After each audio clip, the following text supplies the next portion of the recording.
دوستان عزیزم، درود و مهر. امیدوارم حال دلتون عالی باشه. تا حالا اسم اسفناج قلیه آملی به گوشتون خورده؟ یک غذای خوش عطر و متفاوت که ترکیبی از اسفناج با چند قلم مواد ساده طعمی میسازه که از یادت نمیره. پیازی که داریم به صورت خلالی کاملا ریز میکنیم و بعد از اون عدسی که از 24 ساعت قبل خیس کردیم و میریزیم داخل قابلمه و بعد از اون آب جوش بهش اضافه میکنیم و میذاریم تا عدس بپزه. ببینید هم برای عدس و هم برای ماش سعی کنید که از آب زیادی استفاده نکنید. و ماش هم از 24 ساعت قبل خیس میکنیم و بعد از اون میریزیم داخل قابلمه و آب جوش بهش اضافه میکنیم و میذاریم تا ماش هم کاملا بپزه.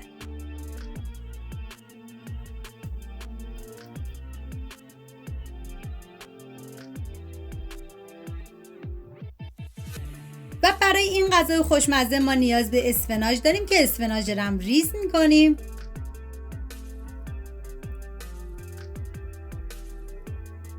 و حالا داخل تابه مقدار کمی من کره حیوانی ریختم که همیشه گفتم اگر براتون امکان داشت برای غذاهای سنتی از روغن و کره حیوانی استفاده بکنید خیلی بهتره، چون عطر و طعم غذا رو بی نهایت خوشمزه میکنه.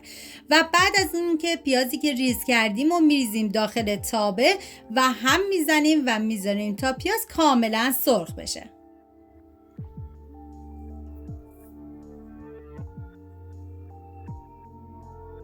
واقعا جای تک تک شما دوستان عزیز خالی. و حالا ادویه ها که شامل پودر گشنیز،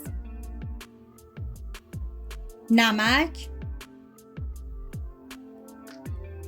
زردچوبه، ادویه کاری و فلفل قرمز است. بهش اضافه میکنم و هم میزنم و میذارم تا ادویه ها تف بخورن و عطر ادویه ها آزاد بشه.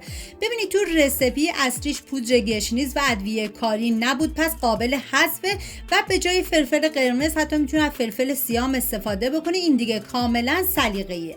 و سیری هم که داشتم من رنده ریز کردم و به پیاز اضافه میکنم و میذارم تا سیرم یه تفت خیلی مختصری بخوره. نیازی نیست که سیر رو بیش از حد تفت بدی چون تلخ میشه.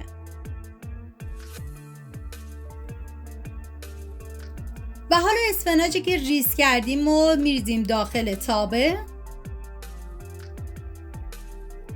واقعا این یکی از خوشمزه ترین غذاهای سنتی بود که من تا به امروز درست کردم. و یه هم میزنم و میذارم تا اسفناج کاملا تف بخوره.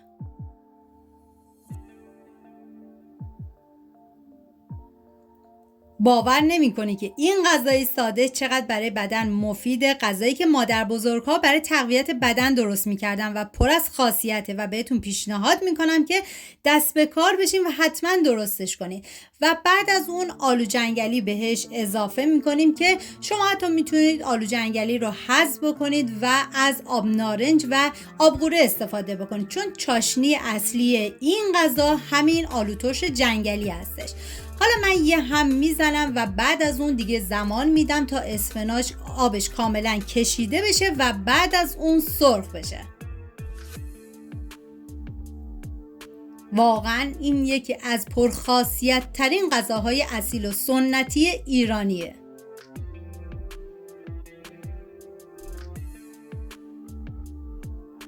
و بعد از این که دیگه اسفناج کاملا سرخ شد من یه هم میزنم و حالا عدس و ماشی که پخته شده رو به اسفناج اضافه میکنم. ببینید من از استاک مرغ برای این غذا استفاده کردم که کاملا اختیاریه، شما میتونید اصلا استفاده نکنید. و اگر از استاک گوشت یا استاک مرغ استفاده کردید و نمک داشت حتما نمک این غذا رو حذف بکنید که غذاتون شور نشه. حالا من استاکم بهش اضافه میکنم و میذارم نیم ساعت با حرارت کم بپزه و زمان پخت این غذا 1 ساعت و 15 دقیقه تا 1 ساعت و نیم است و بعد از اون غذای خوشمزمون آماده است.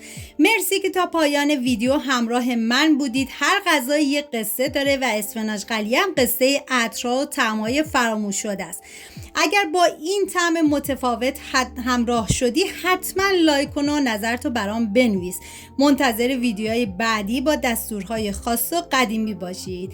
اینم از اسفناج قلیه آملی ما. امیدوارم درست کنید، در کنار خانواده از خوردنش لذت ببرید و من در آخر با پیاز داغم تزیینش کردم.